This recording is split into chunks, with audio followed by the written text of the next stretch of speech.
सध्या मी तमानी घाट या परिसरामध्ये आहे। आपण माझ्या मागे पाहू शकताय फेसळणारे धबधबे जे आहेत ते सध्या या तमानी घाटामध्ये प्रवाहित झालेले आहेत।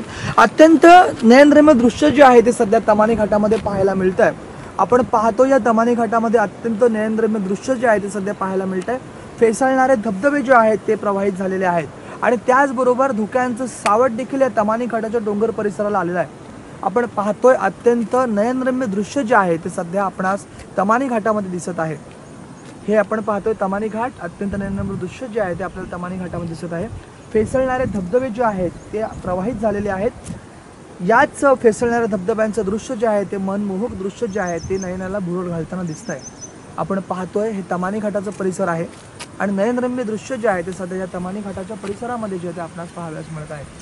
फेसळणारे धबधबे जे आहेत ते या ठिकाणी प्रवाहित झालेले आहेत।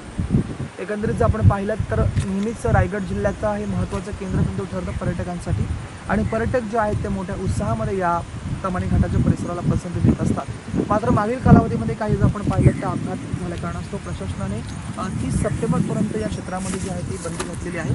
कुठल्याही पर्यटकाने या ठिकाणी येऊ नये किंवा पर्यटकांना या ठिकाणी मज्जाव केलेला आहे। मात्र एकंदरीत जर आपण पाहिलं तर मोठे फेसळणारे धबधबे जे आहेत ते सध्या या तमानी घाटा परिसरामध्ये प्रवाहित झाल्याचं एकंदरीत चित्र पाहावयास मिळत आहे। व्हिडिओ जर्नलिस्ट याकूब सैयद सराज वेशू टीव्ही मराठी रायगड तमानी घाट।